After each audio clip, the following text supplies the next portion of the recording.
मैं आपसे आज जो बात कर रही हूं अनएडिटेड अनफिल्टर्ड कर रही हूं क्योंकि दिल मेरा बहुत दुखा है। क्योंकि वहां मरने वालों में से हम में से या हमारी फैमिली में से कोई भी हो सकता था। उसमें से कहीं एक गोली आपके पैसे की तो नहीं थी। जो उस देश से आता है जहां का आर्मी चीफ उस तरह के बयान देता है जैसे उन्होंने दिए, आसिफ मुनीर ने दिए कुछ ही दिन पहले, जो थप्पड़ पड़ने पर बस अपना दूसरा गाल आगे किए जा रहे हैं। वो कह रहे हैं कि बाबर अच्छा नहीं, रिजवान अच्छा नहीं, हमारी टीम अच्छी नहीं, पीसीबी फारिक है, एटसेट्रा एटसेट्रा। वाह, क्या न्यूट्रल जर्नलिस्ट हैं। जय हिंद फ्रेंड्स। आज ये लफ्ज जय हिंद भी मुझे इतना अजीब लग रहा है कहते हुए, क्योंकि हम हिंदुस्तानी we are so proud of our country, of our heritage, of our culture. हमारी यूनिटी के भी हम इतने प्राउड हैं। लेकिन आज मैं आपसे जो बातें कहने वाली हूं मैंने पहले भी बहुत बार कही हैं, but in lieu of this recent event, ये जो हो गया है कल कश्मीर में, पहलगाम में, उससे रिलेट करके अगर मैं ये बातें आपसे कहूं तो शायद आपको, एटलीस्ट उन लोगों को जो अब भी मेरी बात सुनते हैं लेकिन उस पर अमल नहीं करते, उनको शायद कुछ असर हो जाए। Welcome to cricket flavours everybody, with me Ruchika. हम यहां बात करते हैं क्रिकेट से रिलेटेड, लेकिन आज जो मैं बात करने वाली हूं वो इतनी क्रिकेट से रिलेटेड नहीं है। ऑब्वियसली कल जो कश्मीर में हुआ, पहलगाम में हुआ, उसने हमारे सबके दिलों को दहला के रख दिया है। ये पहला वाकया नहीं था जो कश्मीर में हुआ है, and I am from Jammu Kashmir, so I can tell you very clearly.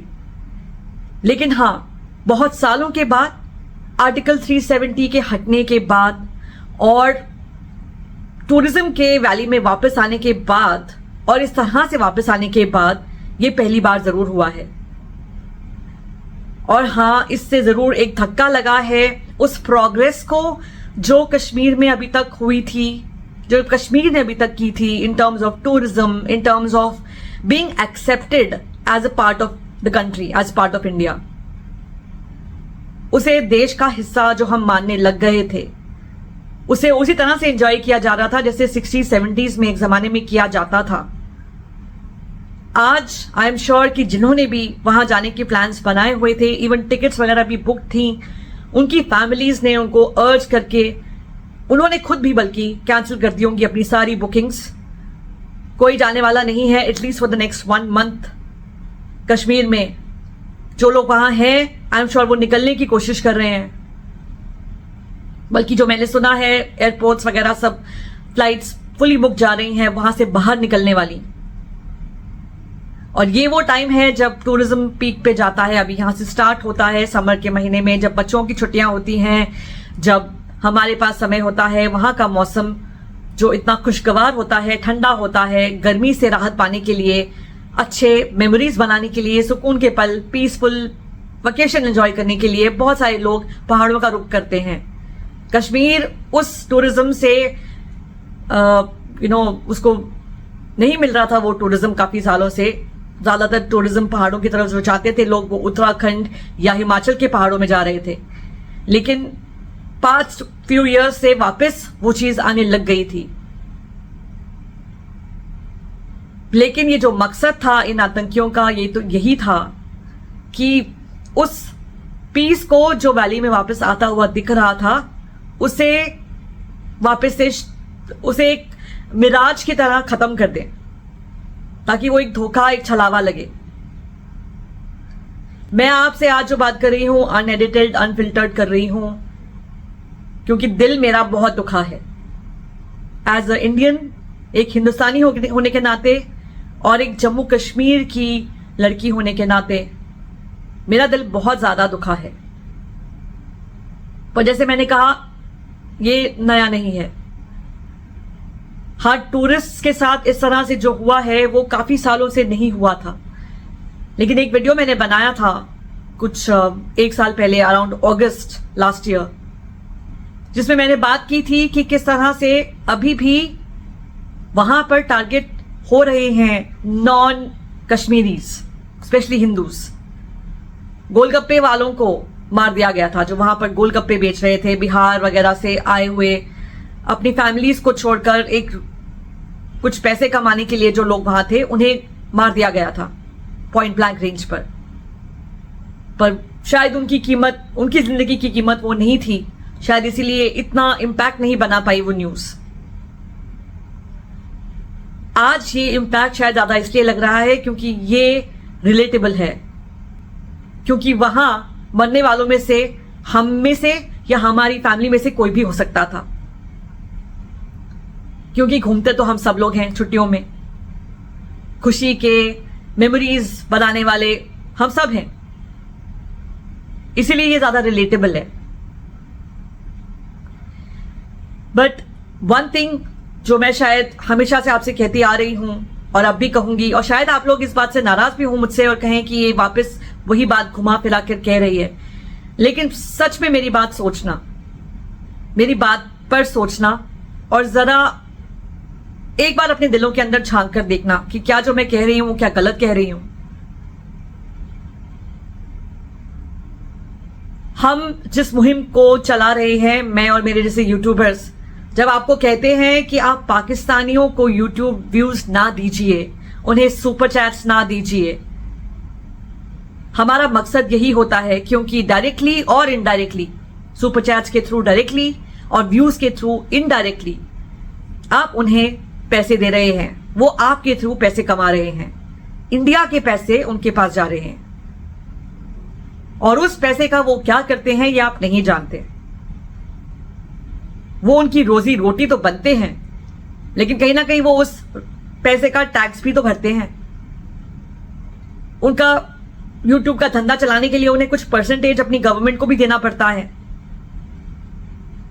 वो उस परसेंटेज, जो परसेंटेज वो अपनी गवर्नमेंट को दे रहे हैं, उस पैसे का गवर्नमेंट क्या करती है आगे, कहां वो लगाती है, कहां वो लगाती है उस पैसे को, आप खुद ही सोचिए। और फिर आप ये सोचिए कि जितनी गोलियां बरसी थी कल पहलगाम में, उसमें से कहीं एक गोली आपके पैसे की तो नहीं थी। वो सुपर चैट जो आपने दी, वो व्यूज जो आपने दिए, उन पैसों से खरीदी गई तो गोली नहीं थी वो। और फिर सोचिए कि सचमुच क्या ये अमन की आशा, ये प्यार, ये शांति, love from India, love from Jharkhand, love from Bengal, love from Uttar Pradesh, ये सारी मैसेजेस जो आप उनके चैनल्स पर जाकर लाइव में या व्यूज देकर जब कमेंट्स में आप करते हैं, या ये जो मजे आप लेते हैं उनकी चैनल्स पर जाकर, are they really worth it? Are they really worth that one bullet? उस एक गोली का क्या वो वर्थ है जिसने आपके फेलो इंडियन की, आपके देशवासी की जान ली? ये बात सोचने की है। मैं आपसे सिर्फ यही एक गुजारिश कर सकती हूं कि आप अपने व्यूज को सोच समझ कर दें। किसी पाकिस्तानी के चैनल पर क्लिक कर जब आप उसके एनालिसिस को बहुत अच्छा और न्यूट्रल मानते हैं, तो सच में एक बार सोचें कि वो पाकिस्तानी जो उस देश से आता है जहां का आर्मी चीफ उस तरह के बयान देता है जैसे उन्होंने दिए, आसिफ मुनीर ने दिए कुछ ही दिन पहले, वो सारी दुनिया जानती है। 2 नेशन थ्योरी के बारे में उन्होंने क्या कहा, क्या वो सचमुच न्यूट्रल है? वो जर्नलिस्ट, वो यूट्यूबर, वो इंसान जो आपके सामने, आपके टीवी स्क्रीन पर, आपके मोबाइल स्क्रीन पर बैठा हुआ है और आपके देश की बढ़ाई कर रहा है, आपकी क्रिकेट टीम की बढ़ाई कर रहा है, जिसे आप प्यार दे रहे हैं, जिसे आप न्यूट्रल कह रहे हैं, क्या वो सचमुच न्यूट्रल है? क्या वो हो सकता है सचमुच न्यूट्रल? उसके देश का सबसे बड़ा आर्मी चीफ अगर न्यूट्रल नहीं है तो वो कैसे हो सकता है? और अगर वो इतना न्यूट्रल है तो क्या उसने अपने आर्मी चीफ के बयान को कंडेम किया? तब तो वो सिर्फ ये कहकर पलड़ा झाड़ देते हैं कि हम जियो पॉलिटिक्स से कोई लेना देना नहीं है हमारा, हम तो क्रिकेट पर बात करते हैं। मैं भी क्रिकेट पे बात करती हूं, जियो पॉलिटिक्स पे नहीं करती। लेकिन आज मैं आपके सामने इस वीडियो को इसीलिए लेकर आई हूं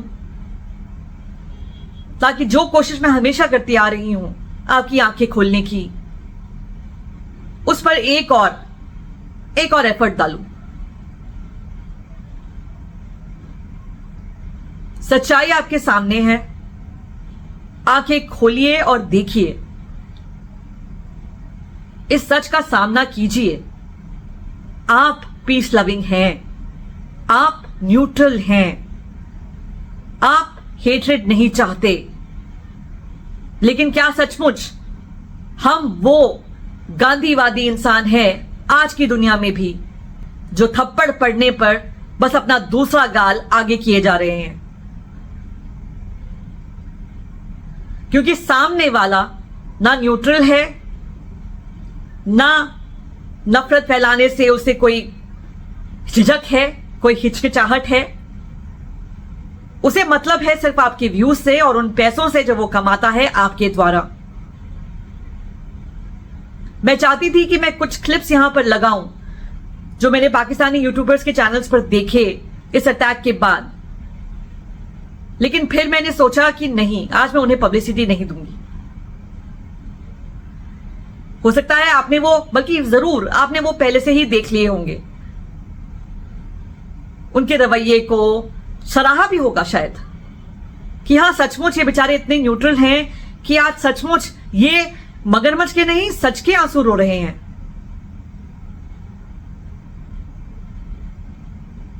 पर वो आंसू कितने सच्चे हैं और कितने झूठे, ये शायद उस वीडियो के व्यूज कॉलम में जाकर आपको पता चल जाएगा।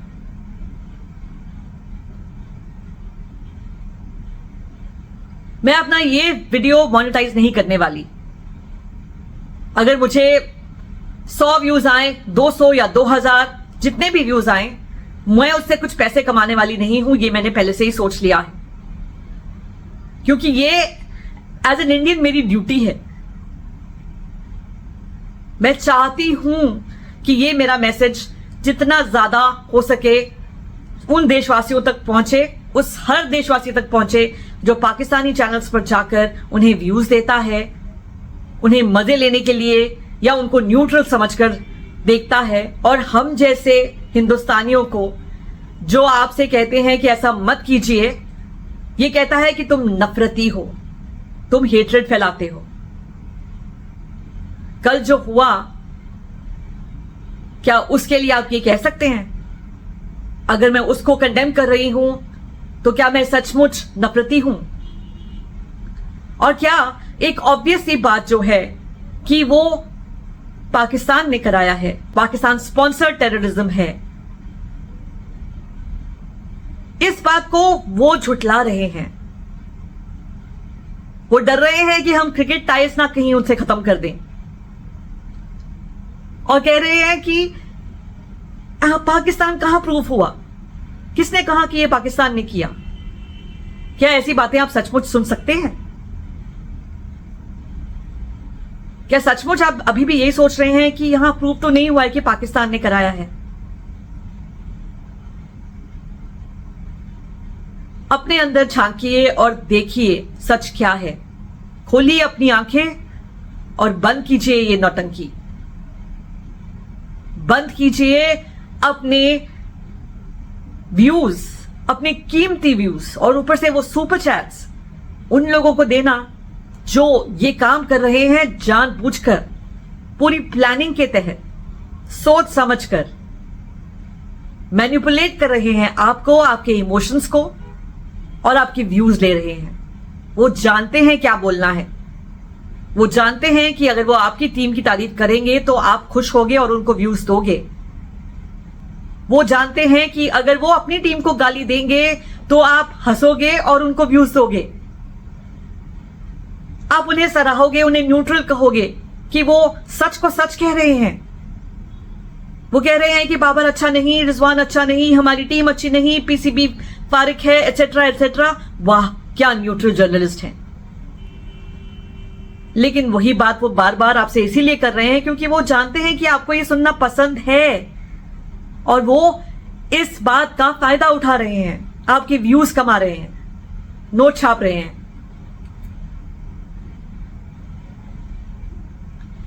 मैं आपसे बस इतना ही कहूंगी, आगे आपकी मर्जी, क्योंकि ये इतना बड़ा रैकेट है कि मुझे पता है कि मेरा ये वीडियो ज्यादा फैलने वाला भी नहीं है, लेकिन मेरा एफर्ट, मेरी ये कोशिश जारी रहेगी जब तक मैं अपना मैसेज हर उस इंसान के पास नहीं पहुंचा देती जो पाकिस्तानी इसको व्यूज देता है और हर इंसान की आंखें नहीं खोल देती।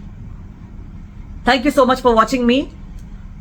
अगर आपको वीडियो पसंद आया है और क्रिकेट से रिलेटेड वीडियोस आप देखना चाहते हैं तो मेरे चैनल को सब्सक्राइब कीजिए, वीडियो को लाइक कीजिए ताकि ये वीडियो बढ़े आगे। कमेंट करके अपनी राय जरूर बताइए, इससे इस वीडियो को आगे बढ़ने में मुझे मदद मिलेगी, इसे बढ़ाने में मुझे मदद मिलेगी। So thank you so much everybody, have a great day and a very heartfelt condolences to all those who have lost their loved ones in this attack. Bye bye.